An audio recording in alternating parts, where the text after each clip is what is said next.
विश्वास जाता हूँ हमारे बच्चे छठी में इसी गांव में पढ़ेंगे, इसी गांव में पढ़ेंगे। नहीं तो मैं वादा करता हूँ वोट मांगने नहीं आऊंगा आपके गांव में, शक्ल में दिखाऊंगा आपको।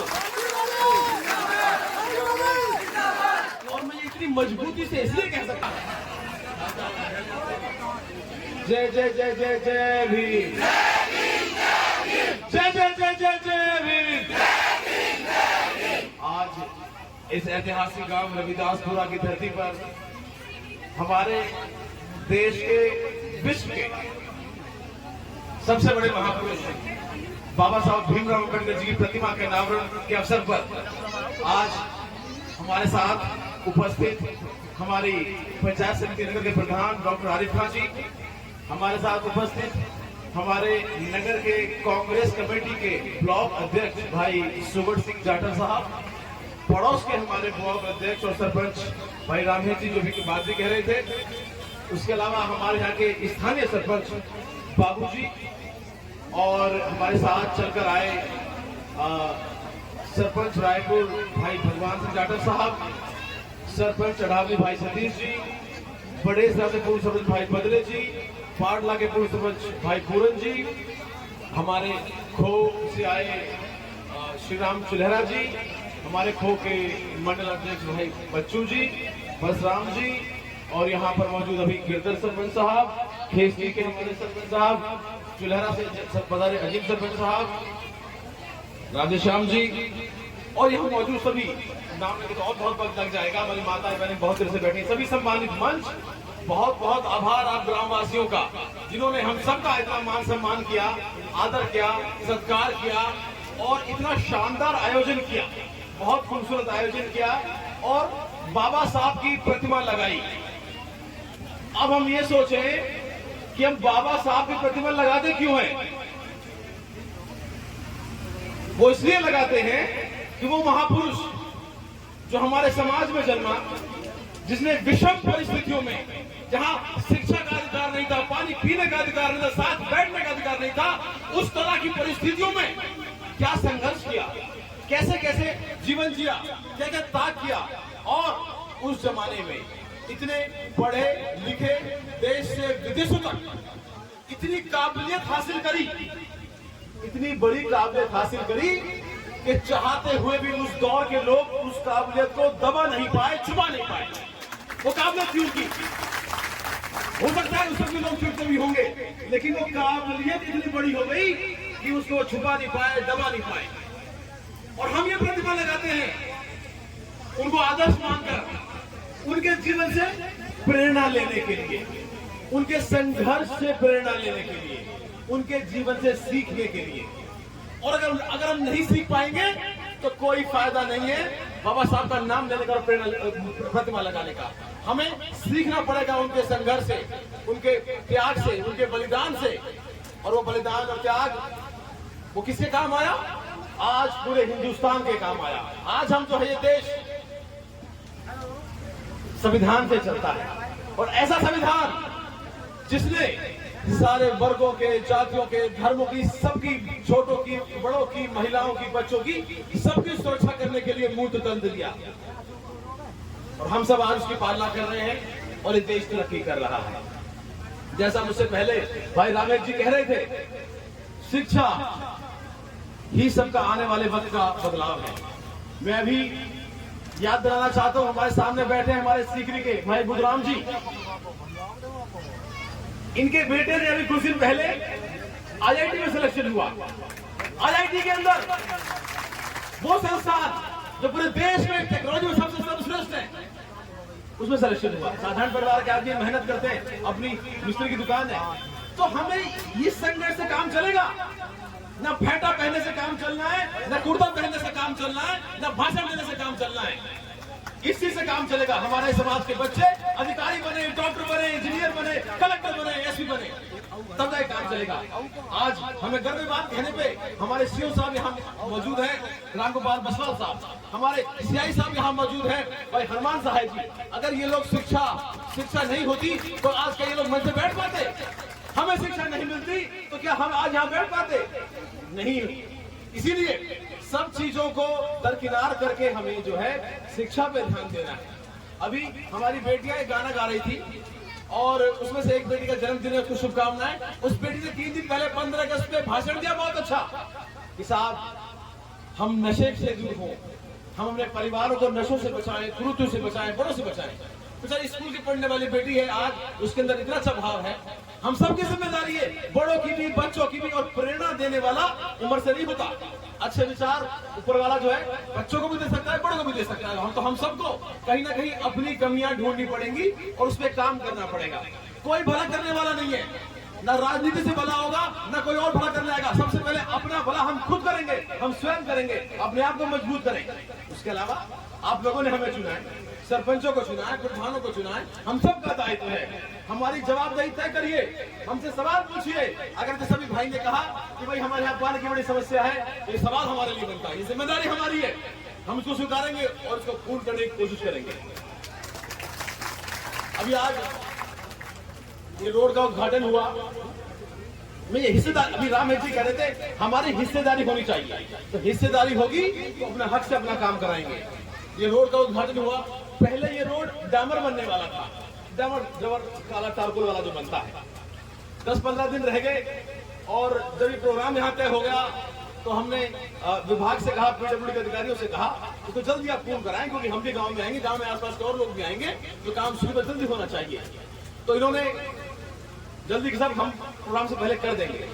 फिर गांव के कुछ लोग मिले कि साहब ये रोड का सीसी होता तो और मजबूत होता, क्योंकि डामर तो 2-2.5 मीटर डामर चलता है, खराब हो जाता है। हमने फोन किया भजन लाल जाटव जी को, हमारे विभाग के मंत्री है, उनका नाम लग रहा है उस पर हमारी जो पट्टिका हुई है। हमने उनसे कहा कि साहब छोटी सी दली बस्ती है, आप विभाग के मंत्री है, सरकार ने पहली बार किसी दलित समाज के बेटे को पीडब्ल्यूडी का मंत्रालय दिया। और मैं गर्व के साथ कहता हूँ पूरे हिंदुस्तान में आज तक किसी दलित को पीडब्ल्यूडी मंत्रालय नहीं दिया गया। हमारे राजस्थान सरकार, धन्यवाद अशोक गहलोत जी का, जो सरकार में इतनी बड़ी हिस्सेदारी हमारे समाज के बेटे को दी और उन्होंने तुरंत जो है इसको सीसी सेक्शन कराया। अधिकारी को निर्देश दिए कि साहब मैं तो आ नहीं पा रहा, उनको भी आना था यहाँ पे, मैं तो आ नहीं पा रहा, लेकिन आप इसको अच्छा बनाए, सीसी बनाए। और मैं धन्यवाद देना चाहता हूँ कर्मचारियों का, जो कल रात तक लगे रहे और उन्होंने बाबा साहब के सम्मान में और आपके सम्मान में शानदार सीसी रोड बनाया। बहुत बहुत धन्यवाद। तो तात्पर्य ये, जब हिस्सेदारी हमारी होगी तो काम भी हमारे होंगे। अभी अब हिस्सेदारी कैसे हो सकती है? हिस्सेदारी अपने आप से होगी। अब पढ़े लिखे शिक्षित बने, अधिकारी बने, राजनीति के अंदर भी चुनाव भी लड़े, पंच बने, सरपंच बने, विधायक बने। और जहां सिस्टम ऐसा नहीं है, हम लोग बन नहीं पाते, तो बनाने में हिस्सेदारी ले, नींव का पत्थर बने। जो नींव का पत्थर होता है उसको कोई हटा नहीं सकता, हटाएगा तो दीवार खुद गिर जाएगी। और मैं आज गर्व के साथ कहता हूं कि मेरी नींव का पत्थर आप लोगों ने मेरी नींव भरी है। और आज ऐतिहासिक काम विधानसभा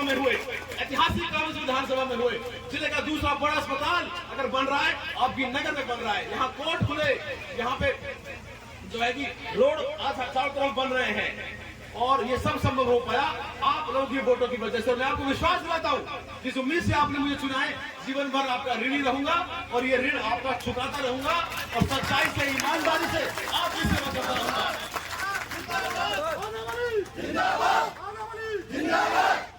मैं भी एक किसान परिवार का बेटा हूँ, आप लोगों के बीच से निकला हूँ। मैंने भी सरकारी स्कूल में शिक्षा ली है।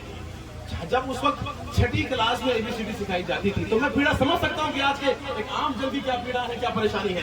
तो हम सबको मुझे याद है और मैं कोशिश करता हूँ, और मैं आज आपको विश्वास दिलाना चाहता हूँ इस समझ के माध्यम से। हमारा जो 5वीं का स्कूल है, मैंने कहा जब मुख्यमंत्री आए थे, आप लोग वहां मौजूद होंगे, लेकिन मुख्यमंत्री साहब सरकारें बहुत सी आई, बहुत सी चली गई, कांग्रेस की भी आई होंगी, बीजेपी की भी आई होंगी, लेकिन एक रविदासपुरा हमारा गांव है, 50-60 साल हो गए, आज भी 5वीं का स्कूल है। क्या हमारे बच्चों को जब शिक्षा नहीं मिलेगी तो हम लोग कैसे आगे बढ़ेंगे?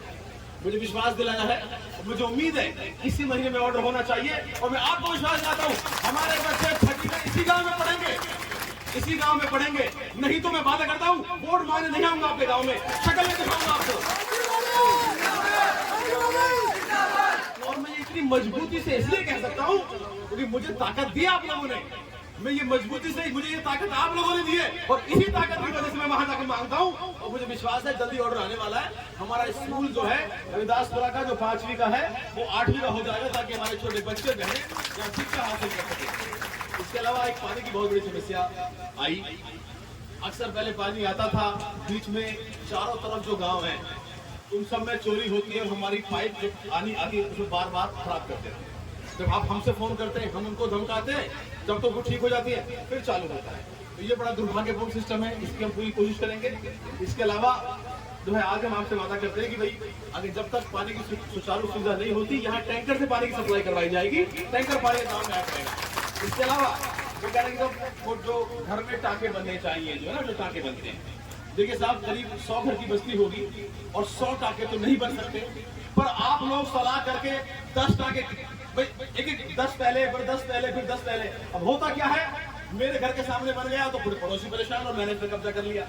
तो कहीं देखो सरकारी कामों में करने में ये बड़ी समस्याएं होती हैं। आप तो सार्वजनिक रूप से 10 लिखते हैं 10 बन जाएंगे, फिर 10 और लिखते हैं 10 और बन जाएंगे। धीरे धीरे धीरे इन चीजों को भी दूर करेंगे, लेकिन पहले हमें भी समावेश बनाना पड़ेगा। सार्वजनिक जगह में बन जाए तो 2 घर में काम आ जाए, 3 घर में काम आ जाए, क्योंकि सरकारी रिसोर्सेज, सरकारी जो बजट होता है उसका उपयोग भी सरकारी तरीके से होना चाहिए। लेकिन पानी की जो परेशानी है वो पूरे इलाके की परेशानी है, क्योंकि ना क्षेत्र में पानी है और ना कोई नहरों से पानी आता है, और पूरा राज्य हमारा और पूरे जिले हमारे जूझ रहे हैं पानी के लिए। ईआरसीपी की लड़ाई बहुत बड़ी लड़ाई चल रही है। हम चाहते हैं कि केंद्र सरकार ईआरसीपी की जो योजना है उसको स्वीकृत करे, ताकि हमारे पूरे इलाके में पानी आए, तब जाके पानी की कमी होगी। आप लोगों ने हमेशा मुझे मान सम्मान दिया है बेटे की तरह। मुझे मेरे पास कोई राजनीतिक अनुभव नहीं था, एक आम आदमी आपका अनुभव था, और आपके गांव के सारे लोग हमेशा हमसे बहुत मोहब्बत करते हैं, हमेशा हमें काम के लिए बताते रहते हैं। एक तो कोई छोटी मोटी एरिया 2 गली रह गई है जो बननी बाकी है, जब जानकारी पे सारी होती है, लेकिन होने में टाइम लगता है। तो मैं आज आपसे वादा करता हूँ कि जो छोटी गलियां हैं वो भी पूरी हो जाएंगी, स्कूल आपका पूरा हो जाएगा, बड़ा रोड आपका बन चुका है, और पानी के लिए जब तक ना हो तब तक टैंकर की व्यवस्था करी जाएगी। मुझे तो आपका आशीर्वाद इस तरह के चाहिए ताकि हम और सब लोग बाबा साहब के उन पे कदमों पे चलते रहे। और बाबा साहब देश के नहीं है, मैं ऑस्ट्रेलिया में पढ़ा लिखा हूँ, वहाँ पे यूनिवर्सिटी ऑफ वेस्टर्न सिडनी में बाबा साहब की प्रतिमा लगाई गई। अच्छा उन्होंने क्यों लगाई? ना वहाँ समाज, ना वहाँ हिंदुस्तानी, वो अंग्रेज, उन्होंने क्यों लगाई प्रतिभा? क्योंकि उनके जीवन से उन्हें भी प्रेरणा मिलती है कि विपरीत परिस्थितियों में हम लोग जो है इनसे प्रेरणा लेकर आगे बढ़े। आज इस कमेटी का धन्यवाद जिन्होंने ये प्रतिमा हमारे गांव में लगाई, और ऐसी एक और प्रतिमा भी जामिकी में भी लगी है, वहां भी उद्घाटन है। इसके साथ साथ एक और मैं आज सबको निमंत्रण देना चाहता हूँ। 3 तारीख को सीकरी के अंदर एक बहुत बड़ा अम्बेडकर पार्क बनाया गया है, वहाँ बाबा साहब की प्रतिमा भी बहुत बड़ी लगी हुई है। 3 तारीख को उसका उद्घाटन होगा। आप सब लोग हमारे निमंत्रण पे 3 तारीख को सीकरी पहुंचे। एक शानदार कार्यक्रम का पूरे जिले में इतना अच्छा अम्बेडकर पार्क नहीं बना होगा जो हमने वहाँ सीकरी में बनवाया है। तो हम लोग भी चाहते हैं कि हमारे महापुरुषों को हम लोग याद करें, और हम याद नहीं करेंगे तो कौन करेगा? दुनिया ने छुपाने में कसर नहीं करी, लेकिन हम अपने महापुरुषों को हम जिंदा रखेंगे, समाज के अंदर दिखाने में भी, अपने जीवन में भी। इसी तरीके के साथ आप लोगों का बहुत बहुत आभार, बहुत बहुत धन्यवाद। जो भी और कोई विकास से काम हो, हम हमेशा आप लोग भी कोशिश करते रहेंगे। इस सरकार के अंदर आज जो है 4 मंत्री हमारे समाज से कैबिनेट में बैठे। देखिए हिस्सेदारी होनी जरूरी है। जब तक